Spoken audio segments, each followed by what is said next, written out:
Patrick O'Connor, would you mind stopping talking, please? Certainly, sir. I'll tell you, Patrick O'Connor is sitting talking to Kathleen Gallagher, so you can guess what both their ancestries are. And they'll be talking about how they can... I'm hearing your confession straight Yes, over. okay. You haven't got time, brother, you haven't got time. But they'll be talking about how they can do over the Catholic bishop. Did I guess right? So, We'll get to that. yeah, so I was right. Is that the bishop stuff you've got there? Yeah, it's how he gets the bishop, trips them up as he walks in. When they've got a long frock on, you can trip them up quite effectively. Us altar boys have got a lot of tales to tell on these things. Or ex-altar boys. What are their names?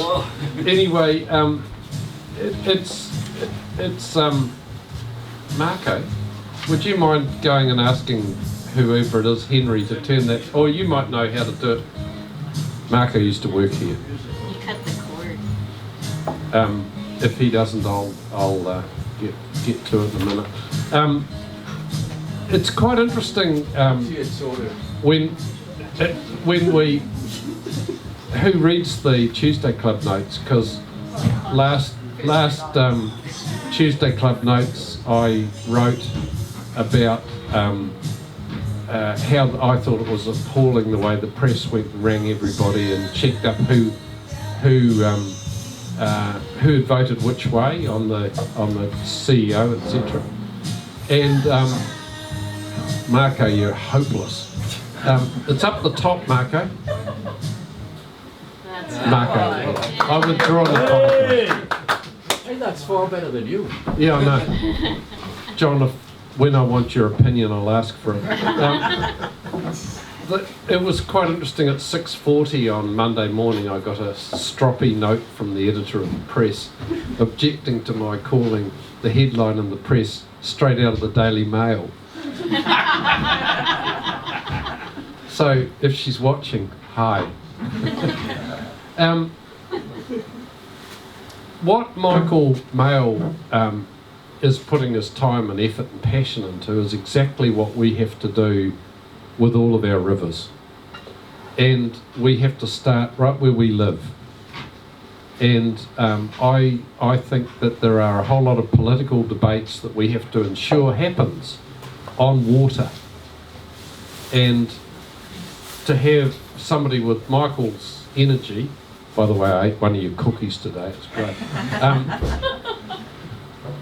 With Michael's energy, commitment and passion, it's really, really wonderful to have him here. So, Michael, welcome.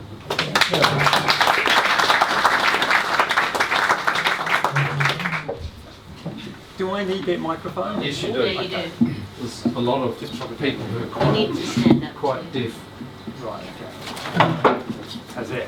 Can Bring the hear whole me? thing down. What's that? Yeah, that's it. See me up, you mic me up. Mic up, mic. Right, there you go. Swallow that. Right. Right, okay, good. So I'm unfortunately going to turn around every time I want to change a slide. But that's You want me to sit behind you? You need to talk closer. You need to get closer. even closer to the mic. Okay, right. Well, this is going to be fun and interesting, isn't it? All right, here we go. All right. Kia ora, g'day and thank you. For the past 56 years, I've lived in Christchurch, having moved here with my parents from Dunedin when I was 2 years old. I was born to a doctor, property developer, investor father, and a nurse, relaxation coach and environmentalist mother. Mum died of Alzheimer's a couple of years ago. My river is the Ōtākaro Avon River here in Christchurch, a river I canoed many times as a teenager and are now committed to regenerating as New Zealand's first drinkable river.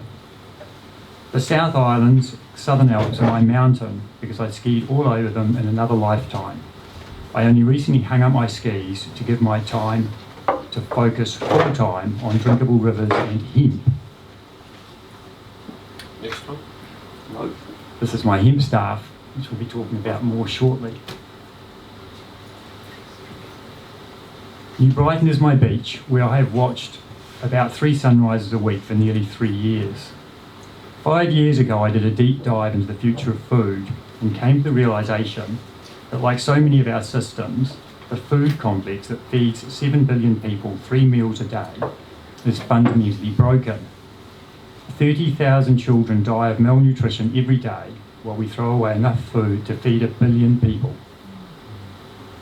4 years ago, I shifted to a plant-based diet, initially for health reasons. Then I became aware of the environmental cost of the animal-based diet. And then I saw the animal cruelty involved in 71 billion industrially farmed animals, most of them born in a barn under fluorescent lights and die in a barn under fluorescent lights. It's an animal holocaust. The best thing about a plant-based diet is more energy for me, is more energy, and for me, less sleep. Put those people up the back. Come forward. The seat's here. I've started more than a dozen companies over the past 36 years with a healthy balance of successes and failures. Failed companies are compost for new ones. And I'm presently working on several new social enterprises and one charity, Drinkable Rivers. Next slide, everything. 62% of our rivers are currently unswimmable, and it's getting worse faster. Rivers are the blood system of the country, and if they are toxic, we must be being affected by it, because people can't be healthy if they live in an unhealthy building or an unhealthy environment. So by healing the rivers, we will heal ourselves. Right, we're going to play this next slide. It might be quite loud. Yeah, oh, that's all right. Good. Okay. Hands up if you've seen this video.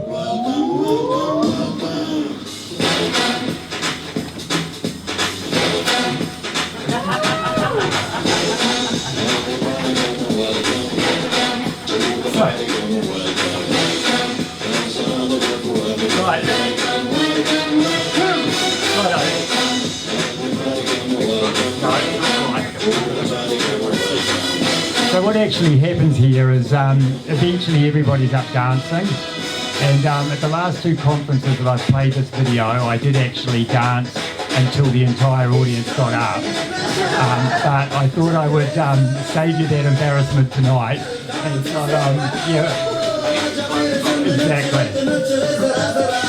All right. So, yeah, as I said, the last time I played that video at a conference, I was the lone nut dancing on the stage, alone for a while, but fortunately the audience got the idea and joined in, and we started a little movement. And like the video, everyone was dancing at the end. So the guy is known as the lone nut, and the YouTube video is called How to Start a Movement. So he was a lone nut dancing at a music festival until the first follower joined him, thereby turning or transforming the lone nut into a leader. And then slowly, as you saw, others joined in until everybody was up dancing, and the lone nut and the first and second and third followers had created a movement. The video is a reminder that the leader is vital, but it takes more courage to be the first follower. I've been inspired to create a movement, Drinkable Rivers, in our lifetime. More on that in a moment, but first let's rewind to 1983. That's me 36 years ago, in 1983 at the age of 21. The hair was curly. The hair was a perm. It was the 80s after all. That's my excuse and I'm sticking with it. Cookie time for serious cookie munchers began with a huge unwrapped chocolate chip cookie selling for 50 cents each from a glass cookie jar on the counter of 70 dairies here in Christchurch. The business was an instant success story with 5,000 cookies sold the first week and $240,000 in sales the first year. My brother Guy joined me after 9 months at the end of 1983, and together we have helped Cookie Time become a very successful company, transforming itself many times over the past 36 years, and somehow along the way also becoming a New Zealand icon. Next slide. That's the Kiwiana wiki page. Well, that's the Kiwiana Wikipedia's Kiwiana page. And Cookie Time sits between Chocolate Fish and the Edmonds Cookbook. Interestingly, all the other Kiwiana are at least 70 years old, so it does make me wonder, how did Cookie Time make it onto that list after only 28 years? Next slide. That's the world's biggest cookie that we made in 1996 with my brother Guy and Glenda. Before starting Cookie Time, I had already founded 5 small businesses, all relative or complete failures. But because failed companies are compost for new companies, I already had a lot of compost to help grow Cookie Time, and a lot of energy and time, because I was 21 years old and had no other responsibilities, so I could and did work day and night. The goal of Cookie Time was financial independence. I wanted to be a millionaire by the time I was 30, and I was prepared to work 24 hours a day if that's what it took, because then I wouldn't have to work if I didn't want to, and I loved that idea. Interestingly, Cookie Time was much more sustainable back then, with its unwrapped cookies made locally and delivered to the stores in returnable buckets. Now we wrap all our cookies in plastic and even ship some around the world to our cookie bar in Harajuku, Japan. Cookie Time is having to transform again now and is moving as fast as it can given its various constraints. You don't get to 36 years old without a few transformations, and another transformation is underway. Next slide. One Square Meal. In 2003, Cookie Time launched One Square Meal, a completely balanced meal in a bar, a functional food that has been granted international food patents. It's got a third of the daily recommended intake of everything that the Ministry of Health says we need. And sadly, OSM is still the healthiest food you'll find in service stations and dairies today. Next slide. In 2012, after a 3-month stint studying the future of food, my next food business was a social enterprise called Nutrient Rescue NZ Limited.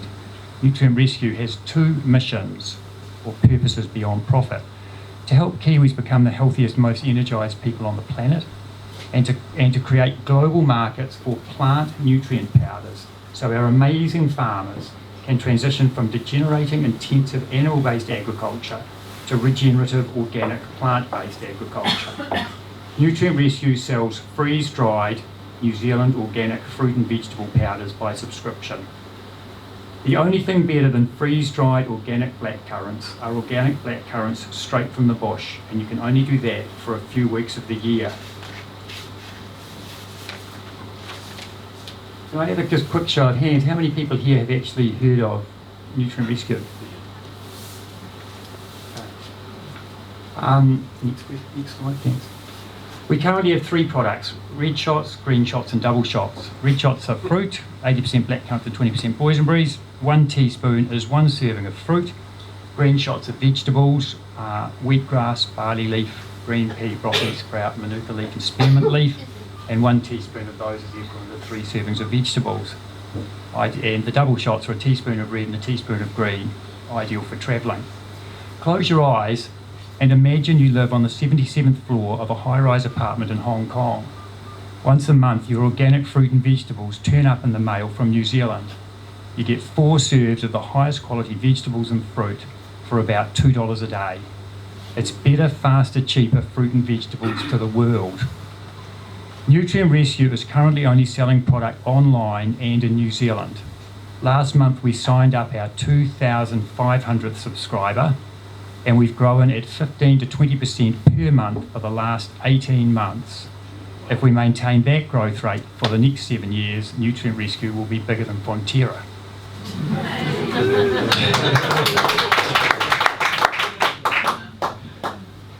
Next shot. Next slide. Right, Nutrient Rescue's why. So 62% of our rivers are unswimmable, and coincidentally, synchronistically, 62% of Kiwis do not eat the minimum 5 serves of vegetables and fruit that the Ministry of Health promotes.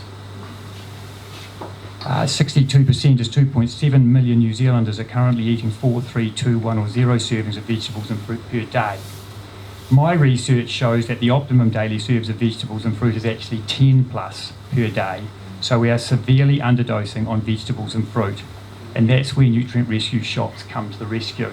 For people that are under 5 serves, they'll get you to 5. If you're at 5 serves, they'll get you to 10. Next slide. The reason we are struggling to eat healthy food is a combination of two things. The first thing is that we live in an obesogenic environment, and it encourages us to eat unhealthily and not do enough exercise. It's just too convenient and cheap to eat the unhealthy, ultra-processed, tasty stuff, and too expensive and time-consuming to eat well. So we need to somehow make local, organic, plant-based meal, snacks and drinks as delicious, cheap and accessible as the fake food that is currently sapping our energy and making us patients for drug companies' pills and potions. Next slide. These 10 multinational food corporates control over 80% of everything purchased in US supermarkets. They put their profits ahead of their customers' health, the planet, and animal welfare. Big Food is marketing us over-processed, over-packaged, cheap, delicious, and very accessible meal, snacks and drinks, loaded with artificial colours and flavours, pesticides, preservatives, high fructose corn syrup, and numerous other sugars, growth hormones, antibiotics, and genetically modified organisms. Take tomato sauce as an example. It should be called tomato sugar because it's 50% sugar in a single-use plastic bottle. Why so much sugar? Because it's cheaper to put sugar in that bottle than tomatoes. And because we're all addicted to sugar, it sells more too. And sugar's a preservative, so they might be able to drop the artificial preservatives, save more money, and even advertise no preservatives. Big Food do not measure their impact on our health or on the environment's health or on animal suffering. Their bottom line, money, drives 100% of their decisions. In addition, the Big Food profits are flowed to their already wealthy shareholders, most of whom are making investment decisions based solely on the financial returns they get. So we also need these wealthy 1%ers to shift their capital to regenerative social impact enterprises, businesses that have a good for purpose. Next.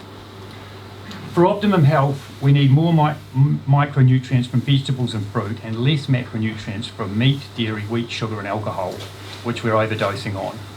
This underdosing and overdosing has resulted in Kiwis having some of the highest rates of obesity, cancer, diabetes, heart disease, stroke, dementia, depression and mental health issues in the world.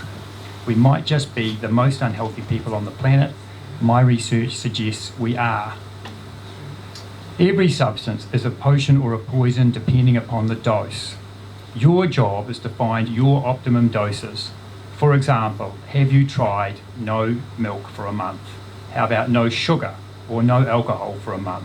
You are an experiment of one. You are an experiment of one. You're in the bar. Exactly.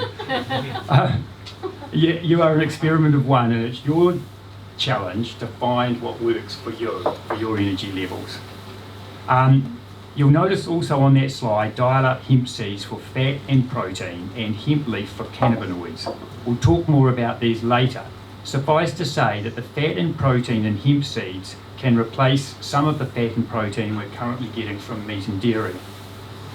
Next slide. From cookie time to 1 square meal to nutrient rescue, I am now putting all my energy and enthusiasm into Drinkable Rivers and 4 cannabis projects, all social enterprises for purpose. There are a couple of other things that are not on this list, but these are the big focuses right now. Next slide. As far as the polluted rural rivers are concerned, the key to this puzzle is finding alternatives to cows. So when Richard Branson said New Zealand should swap cows for cannabis, I smiled a fuck yes, because that was the conclusion that I'd come to as well. As we all know, the fundamental reason that 62% of our rivers are unswimmable is 10 million cows, each excreting the equivalent of 14 human beings. So we have 140 people equivalents pissing and shitting in the countryside every day. Combined with the runoff from the petrochemical fertilisers, especially nitrogen, and on top of this, there is the methane fart. It's an environmental catastrophe. We're killing our rivers to make milk powder for lactose intolerant Chinese. It's simply not sustainable and it has to change. Cannabis. All right, cannabis. Because cannabis has been a prohibited plant for the past 80 years, there are a lot of misunderstandings. Here is the way I like to think about it. THC is the cannabinoid in cannabis that at the appropriate doses gets you high. There are actually more than 100 cannabinoids. CBD is the other most well-known cannabinoid. Hemp is cannabis with very low THC, marijuana is cannabis with very high THC, and medicinal cannabis can have either high or low THC depending upon the medical condition being treated. Marijuana is a Mexican slang word that was used to paint cannabis in a bad light to induce prohibition. So we should not bother using that word at all. It's not helpful. Next slide. That's me in a paddock of hemp in Canterbury 3 years ago. I'm falling in love with the world's most versatile vegetable. It does everything oil and dairy can do except F the planet. It's Earth's most versatile vegetable with over 50,000 uses. It's food, fibre, medicine, feeds us, clothes us, houses us and heals us and our planet, breathes in carbon dioxide and oxygen, and exhales oxygen at 4 times the rate of trees. It's an essential food, an incredible fibre, and an amazing plant medicine. Hit that next slide. It's considered to have over 50,000 uses of hemp, and the only thing you can't do with hemp is get high from it. So, hemp is a world-class phytoremediation plant, sequestering 4 times the CO2 per hectare per year than trees. It also removes heavy metals and other contaminants from the soil. Hemp was used to clean up the land after the Chernobyl nuclear reactor disaster. The seeds are the most nutritionally complete food on the planet, with over 30% good fat and 30% quality protein. Hemp seeds trump most high-protein animal products. In fact, by weight, hemp seeds provide a similar amount of protein to that of lamb. They are also considered a complete protein, which boasts 20 amino acids, including the 9 essential amino acids which our bodies cannot produce. The fat in the seeds has the ideal ratio of omega-3 and omega-6 fatty acids for the human body. From the seeds, you can make milk, and from hemp milk, you can make everything you can make from dairy milk. So butter, yogurt, cheese, and ice cream, all from the seed of a regenerative plant. The leaves contain over 144 cannabinoids, as well as terpenes and numerous other naturally occurring phytonutrients and minerals, including green chlorophyll and, of course, fibre. We should all be eating and juicing the leaves of cannabis as we do with spinach and kale and using them for tea. Hemp leaf tea is delicious and currently still illegal. The stalks contain hurd in the middle, which can be used to make hempcrete for building healthy homes. And the fibre around the outside of the hurd is both the strongest natural fibre and the most conductive plant fibre on the planet. Next slide.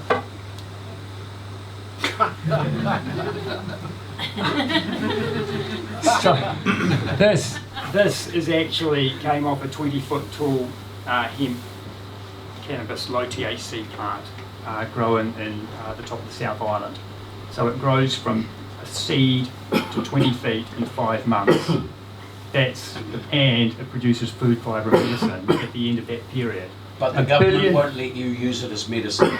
Yeah, exactly. And 1 billion trees, of course, is forest fires of the future. We should be growing hemp, not trees. So that's the mission. I encourage every one of you to go home tonight and Google hemp. You will be astonished at the amazingness of this plant.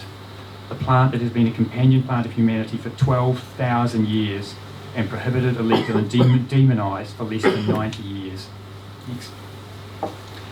Right, these are the 4 cannabis hemp projects I just want to touch briefly on, and then we're going to get into the rivers piece of the puzzle. Next slide.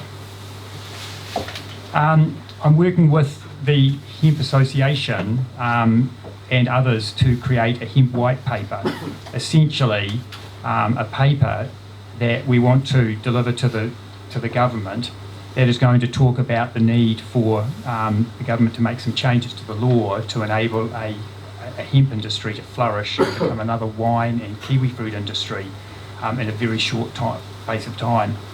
And as you can see up here, this is my own personal perspective on things. I think we need to move from the lamb age, where we were making money from frozen lamb carcasses and wool. Now we're in the cow age. We need to move to the cannabis hemp age. Cannabis is the easiest plant to grow organically. It's the perfect plant to use as a transition plant.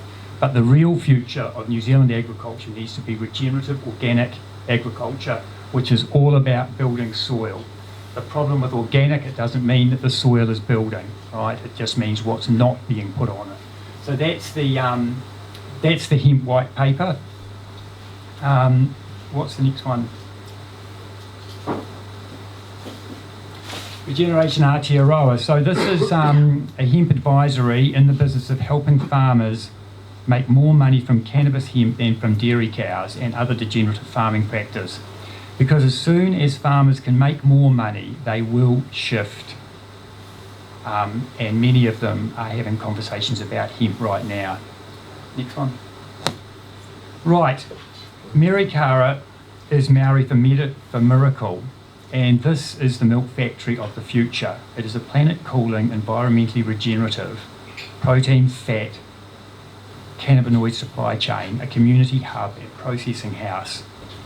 So we will pick up the hemp using electrically powered vehicles from neighbouring farms for processing into seeds, dehulled seeds, oil, leaf, hurd, fibre and CBD. It will then transport the finished products into town, again using electrically powered vehicles. The products sold will be certified regenerative organic. The building is designed to nourish its occupants. The fat and protein from our hemp seeds can slowly replace the fat and protein we currently get from meat and dairy.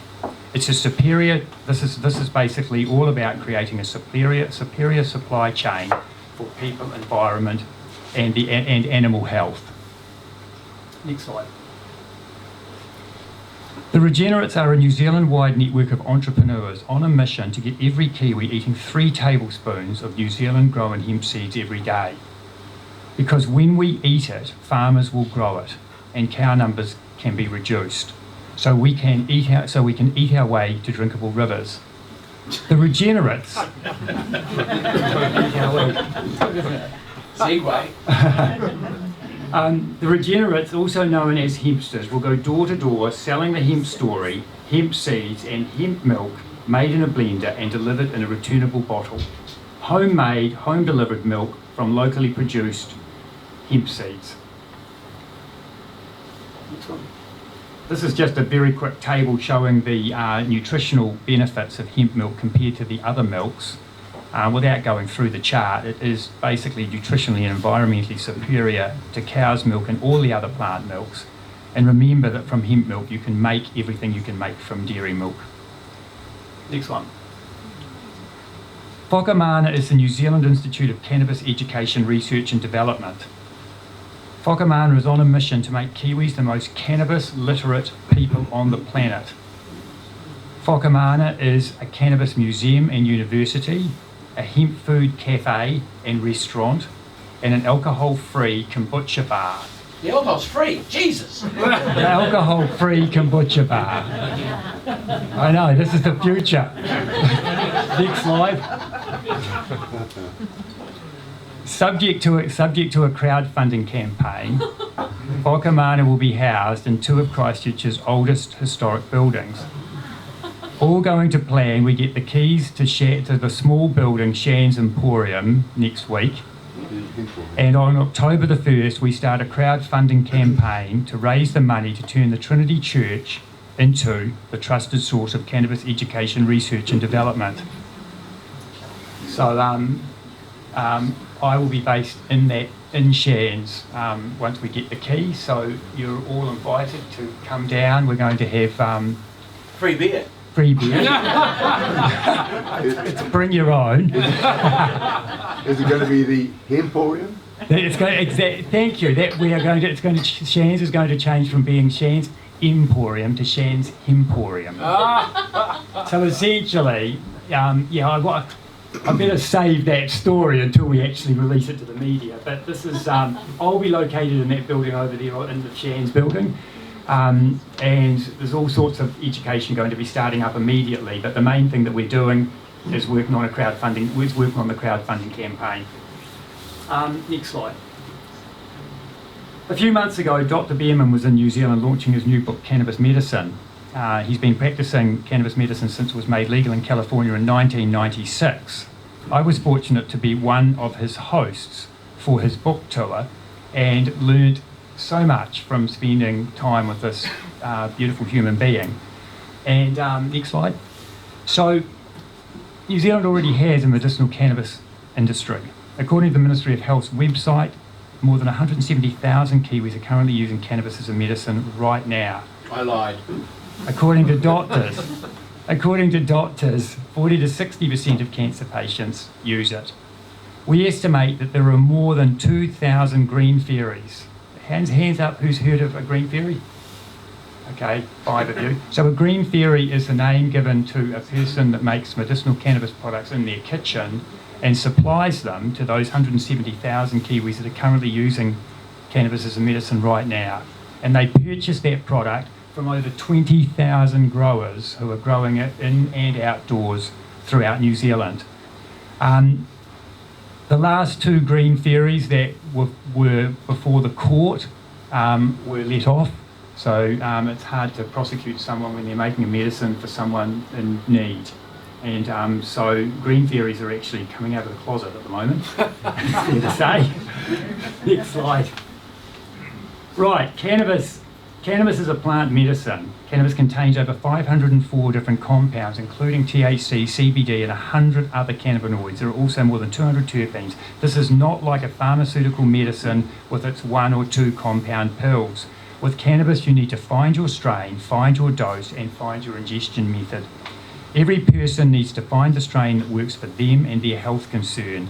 And this is very difficult while it's illegal, and none of the products are labelled, so people don't know what they're taking.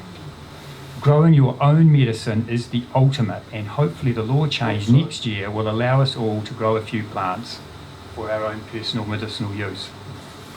Next one. Medicinal cannabis is much less harmful than pharmaceutical drugs. No one has ever died from consuming cannabis, while millions die from pharmaceutical drug overdoses and side effects every year.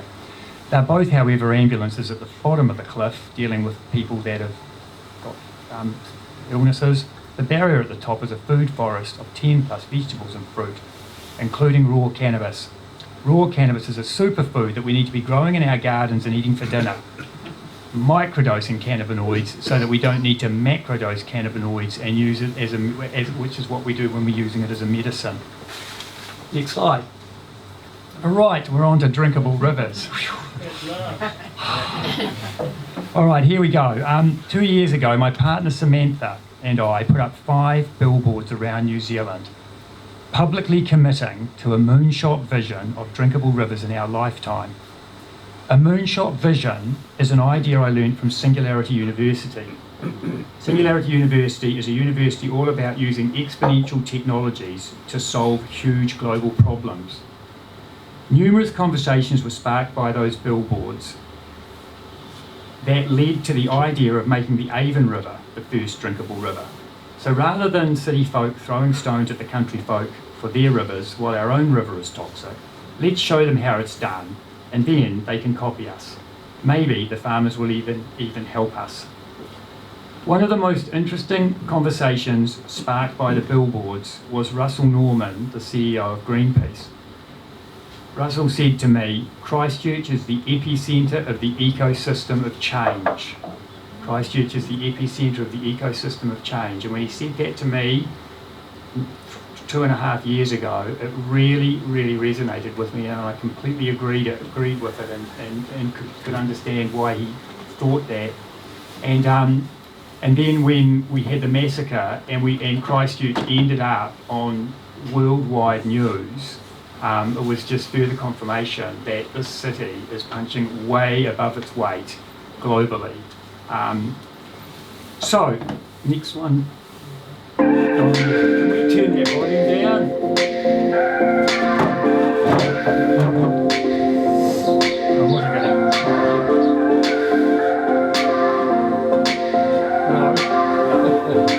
Okay. Don't worry, I was going to talk over it. Don't turn the sound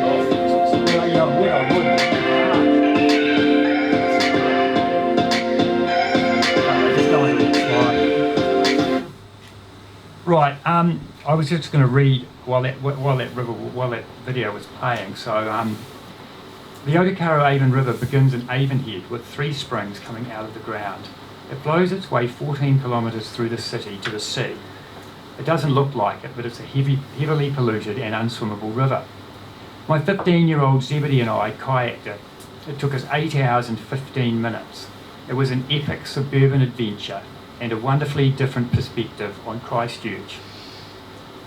Our aim is to make the Avon Ōtākaro our first drinkable river in just 7 years' time. Here's how we're going to do it. In year 1, we will focus all our resources on the first 110 metres at the headwaters. Then in year 2, we will tackle the next 220 metres. And in year 3, the next 440 metres.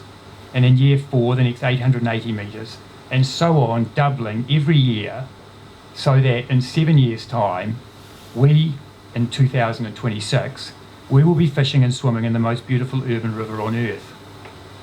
Drinkable Rivers is the story of all of us coming together to regenerate our river, from the homeless to the mansioneers. This is our story of co-creating a shared joy. After 2 shared tragedies, can we come together and make the Ōtākaro Avon, the essence of Christchurch, flourish again, so that in 7 years' time, people are saying, you've got to go to Christchurch to see what they've done with their river. And this is the why. First of all, hands up, who doesn't want drinkable rivers? Who does and doesn't? You would have to be the one putting your hand up for that. All right, so... I don't want right. drinkable. The ducks have got nowhere to live. The ducks will be gone. We're going to get to them in a minute. Right, okay, so this is something we can all agree on, which is great, because many hands make light work, and we have much work to do. The Avon Ōtākaro River is undrinkable, unswimmable, and one of the most toxic urban rivers in New Zealand. No, this is the same slide. The Avon Ōtākaro River is the essence of Christchurch, and we want Christchurch to be the epicentre of an ecosystem of change in the way we view, manage and care for our river. By regenerating the toxic and unswimmable essence of Christchurch into a vibrant, living waterway, we can bring about a paradigm shift in the self-image of our city citizens. This is our journey from 2 shared tragedies, the earthquake and the terror attacks, to one shared joy. It's a joy we can all be part of. Christchurch's mental health has been seriously compromised. We are unwell. A vibrant living waterway flowing through the city will help heal this mental and physical disease. We've become disconnected from the natural world. Drinkable rivers will help re-establish that vital connection, shared purpose, inclusion, coalescing, and doing something regenerative for the world together. The timing is right. The water crisis is real. Enough people care. Incredible success would be met with worldwide interest. Christchurch has already gained international recognition from our response to tragedy. If we can join together to solve this huge problem, then surely anything's possible. If we can clean this river in the epicentre of the ecosystem of change, we can heal the world, maybe. Imagine edible kai, native riparian riverbanks, birds chirping in the trees above, people swimming, fishing, rafting and connecting in the river they brought back from the brink.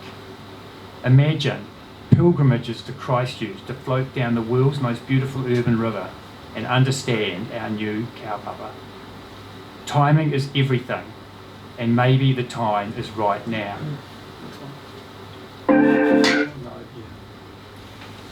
Drinkable Rivers is being soft launched this Saturday, the 27th of July, at the headwaters in Avonhead. We will be launching Oracle 1. That's Oracle 1 in the picture.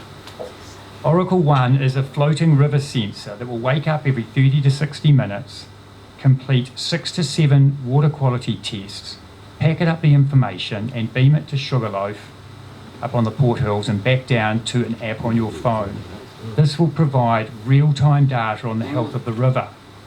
Eventually we aim to have oracles every kilometre down the river, thereby giving the river a voice. so she can tell us how she feels. And we can have a river report after the weather report on every radio station every morning. So how will we do it? We're going to encourage community awareness, participation and guardianship. That is a bumper sticker. And the idea is for everyone to claim a river that resonates with them and to do something to help that river. We're going to measure the water quality with oracles and other data sensors like fish counters. We're going to provide real-time data on water contaminants via the app. The app will be a key to engaging the youth. We're going to remove invasive flora. We're going to plant the riverbanks with native species, riparian planting, provide habitats for native fish and species to thrive, use technology like nanobubbling to help the fight. For example, we already know that the water coming out of the ground at the headwaters has E. coli in the red alert area at times. But we also know how we can fix that problem so that by the end of that first 110 metres, we have dealt with that first problem. Next slide. That's it. I've got flyers up here for anyone that's interested. Very happy for some questions. Thank you, Michael.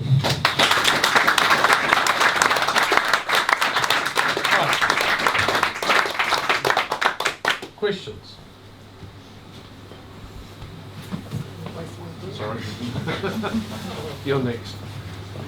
Thank you, Michael, for a good talk. I am quite supportive of medical cannabis, but it's the stronger cannabis that I'm worried about. When I was a young mother, had a 4-week-old baby, I ate some cookie or truffles with cannabis in it. I had 1 drink of wine. I've never vomited and been so sick in my life, and I just about killed my daughter. I nearly dropped her. It was just so difficult. How are you going to stop people from drinking and consuming the heavy dose cannabis or hemp or whatever? I think the way to sum it all up from where I sit is that the harms of prohibition far outweigh the harms of legalisation. This is actually about harm minimalising. So there are going to be examples. I mean, I understand that edible problem. That is a problem, and that is one of many problems. But the pros and cons mean that basically we need to move past prohibition and into education. What's wrong with the Avon River and why? What's wrong with the Avon River and why? Well, it's heavily polluted, and it starts off being polluted because the water that's coming out of the headwaters already has got E. coli levels too high. So we're already starting with polluted rivers, polluted water that's coming out of the aquifers, and then as the water flows its way 14 kilometres down the city, all the stormwater drains coming in bring in extra toxins and extra pollutants, and the problem is particularly compounded when there is a high rainwater event, because we do not have enough capacity to hold that water, so water goes into the river that shouldn't go into the river during those circumstances. There are multiple other problems. The ducks are a major problem. We will never have drinkable rivers while we've got the ducks there. So there's going to have to be a solution found to that problem. What is the solution? Less ducks. I think, I think that we can put them on the menu of the Chinese restaurants. Free-range organic ducks, making the Christchurch special. What's it, and rabbits maybe. I don't know. Look, the bottom line is that's one of the conversations that's got to be had. We want ducks, but just not the non-native ducks. Yes, I participated in an exercise in Jelly Park 2 years ago where we were cleaning out that section of river. Yeah. A group was organised by Fish and Game and various volunteers, and the primary problem there was siltation. Siltation. Yes, and I don't see how you're ever going to stop that until you've got the council staff on side. Right. Well, We then, put them on. yeah, I think that the idea is that we decide we're going to do it, we the 400,000 people, and then the council will come on board, I'm sure. We've had good positive response from the council on this already. Yeah. Well, I'd like to say thank you for kind of suggesting some of your solutions out there and addressing the problems not just with more questions, but also with some solutions you'd already been thinking of. Yeah. But I was wondering kind of how you went from being more interested in the money and interested in cookie time to changing this whole business into something where you were interested in a business that's more sustainable and has to do with changing the ecosystem rather than just making money from it. Yeah, good question. I mean, basically, I guess once I got money, it was like, I don't know, I mean, but basically I've just become my mother. I'm just passionate about, I haven't worked for money now for 4 years. I wake up every morning on purpose, working as hard as I can to make an impact, and I don't know what's driving it, to be honest. So I don't know the answer to that, but I think that a lot of people, I'm 58, I think a lot of us are waking up. You know, I mean, Greenpeace have been screaming about the environment for 50 years, right? Well, why am I only just waking up now? I mean, I don't know, but I am. It's great. It's a pinpoint. Yeah. And why do you think it's still such an issue about the legalization of marijuana or weed, despite the fact that scientific research shows all of these benefits? Why is it still so stigmatized? Basically because of the propaganda that went on, that's gone on for years and years and years. Claire, have you got an answer to that question? Or you want to ask a question? I do. I think it's basically the mind. Basically, we've been conditioned. He wants to come up his We've been conditioned. Michael, thank you for bringing sort of some joined up thinking around some of these issues that we've been banging on about for many, many years.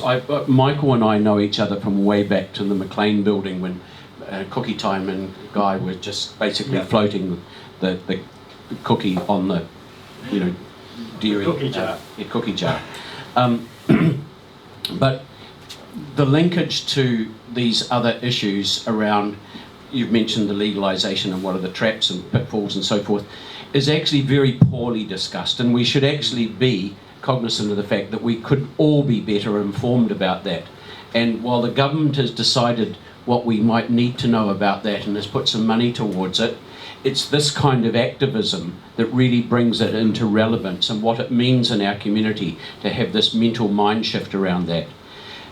Clearly, right, you cannot study modern contemporary politics without understanding the role of the drug war and influencing their outcomes that have been so poor all around the world, that makes the question of the legalisation of cannabis, whether it be moot around food benefits, medicinal benefits, or the fact that cannabis may have a meaningful contribution to ameliorating the risk of climate change on a global scale, right?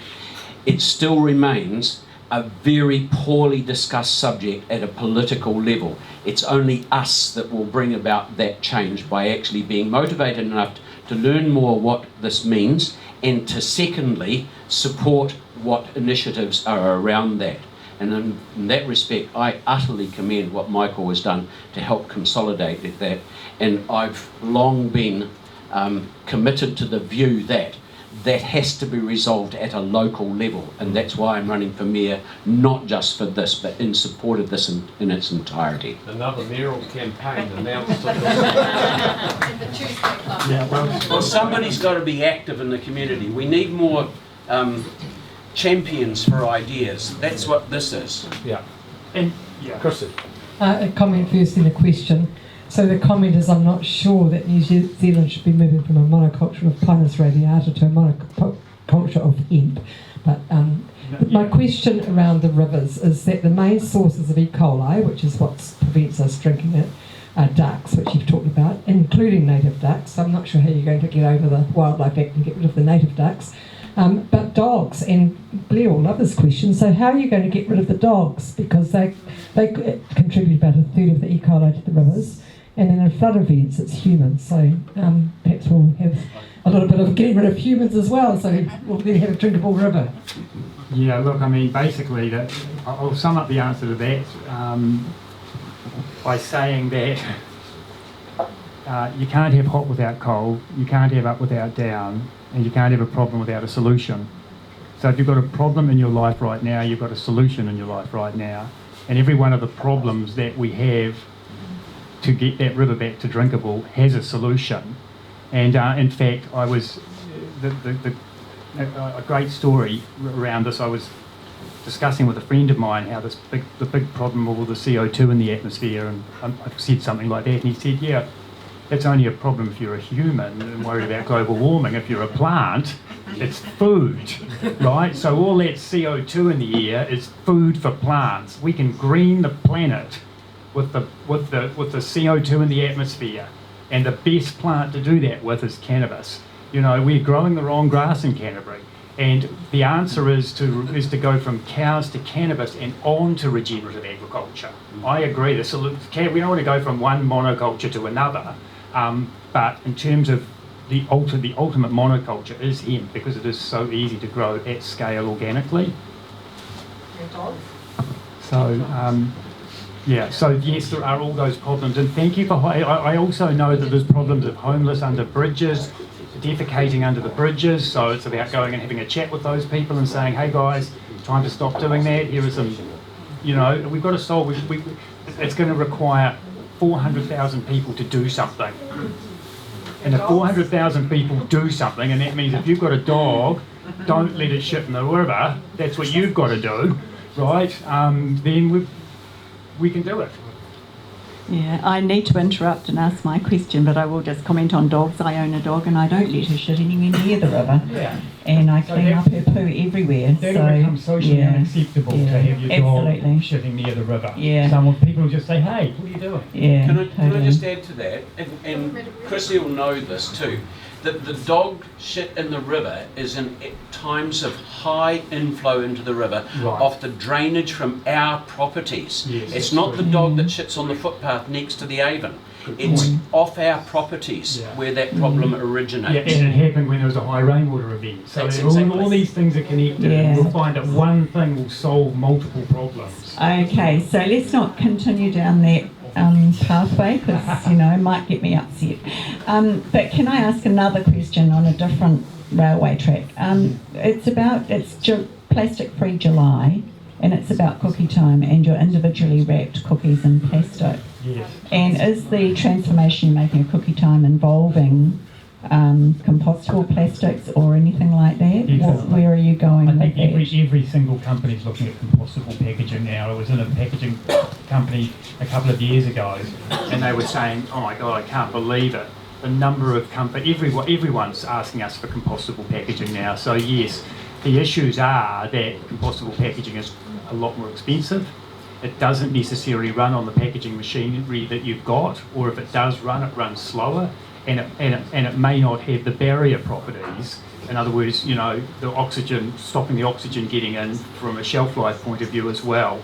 So there are multiple problems. The actual solution to the food situation is that we should be, is one of the other businesses that I didn't put up there. It's called, this is another idea that's coming up at the moment, which is called light food. And this is the idea of small-scale organic farming is the only way to feed the world, said the UN. So we're going to grow food in the suburbs and raise planter boxes, vertical gardens, indoors under LED lights, food forests. So we're growing food locally. We're going to prepare the food in kitchens in the suburbs. So this is Airbnb, make advantage of underutilised bedrooms. What about all the kitchens in the suburbs? People could be making food for sharing with their neighbours from the food grown in their own neighbourhood. So now you've got Mrs. Brown making an amazing plant-based casserole from food made locally, from food grown locally, organically, with no fossil fuels transporting that food from around. And then Mrs. Brown makes these vegan casseroles, or these plant-based casseroles, puts them into permanent containers, right? So stainless steel tiffins, returnable containers. And then you purchase this meal on an app, just like an Uber, just like you purchase Uber or Airbnb.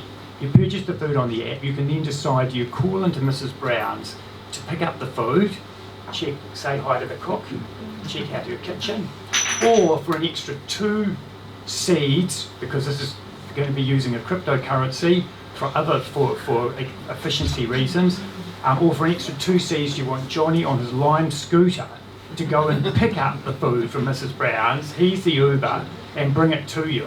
So basically, and then when you finish eating your food, you put those containers back at the front door, press a button on the app, and now Johnny or someone, the nearest person that is saying I'm available to make deliveries, can pick it up and bring the containers back to Mrs. Brown. So essentially, we grow food locally, we prepare it locally, we put it in returnable containers. There is, if you ate all your meals on light, you would have no packaging. So the actual solution is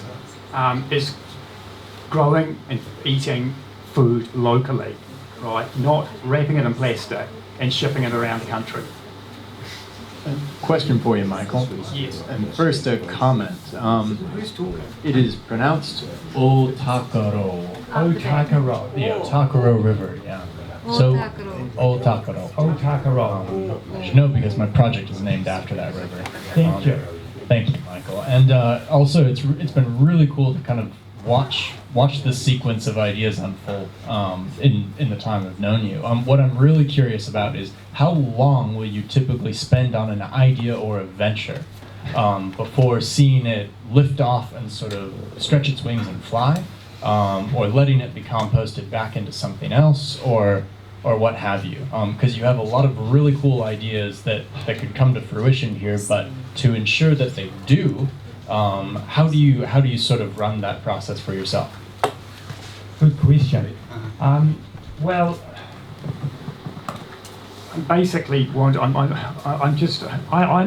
basically consider myself to be the person at the very front of the wedge, right? And what I very, very quickly need to do is get someone, a project manager, someone that is actually takes over and owns the project, so that it's their project, and I become a support person. So essentially, that's where so with regards to nutrient rescue, I am now only a director on that company. So it started 4 years ago. I was full-time for 2 to 3 years, and then slowly things changed, and now I'm in a position where I'm able to move into that position. So with Cookie Time and Nutrient Rescue, Cookie Time I'm not even on the board, Nutrient Rescue I'm on the board, and these other projects are all in various states of arousal, and I'm just basically trying to get people to step up and own it and pick up the management of it. I remember having a big failure once where I got to the point of launching the business. This was Aristotle, your personal mentor, my biggest financial failure, and I was burnt out from 3 years. And what I should have had was a team of people ready to hand that idea on to, and that was my failing. So that's what I'm trying to do as fast as possible now, get other people into the ownership. And fortunately, I've got an amazing person that's just stepped up for Drinkable Rivers, and that's Bex. You know Bex, maybe?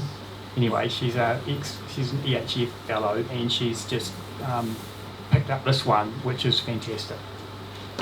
Excellent. That's a good point to finish on. It always the mind of an entrepreneur has always appealed to me, and you've made me think about quite a lot of things. Like I actually knew nothing about most of what you talked about tonight, and I think that it's the entrepreneur will find the new possibility, and as you said, Michael, often you go up the wrong path. And I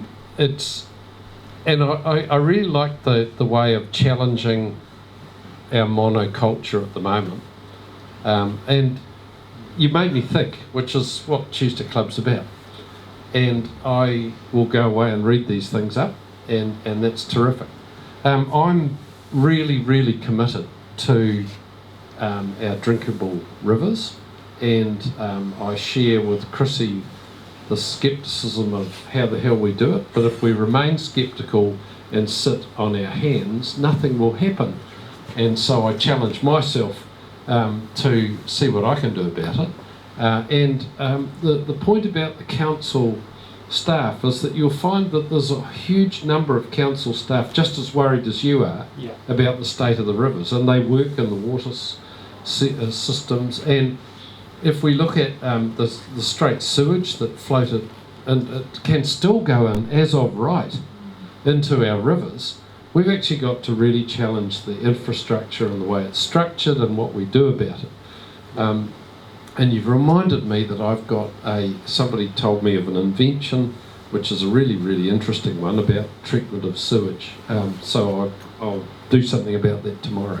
But it's what we talk about here is about ideas. It's about new ways of thinking. And here's a guy that, Guy's your brother, I'm aware of that. Here's Guy's brother, who had a great idea decades ago and has carried on with it. And I think the answer to why did he get into these other things, I've seen many entrepreneurs like Michael, and they get to a point where they make a lot of money and then they think, well, actually, is money the end? And that's where social conscience comes from a lot of entrepreneurs. And so, look, I'd like you all to thank Michael for his presentation tonight.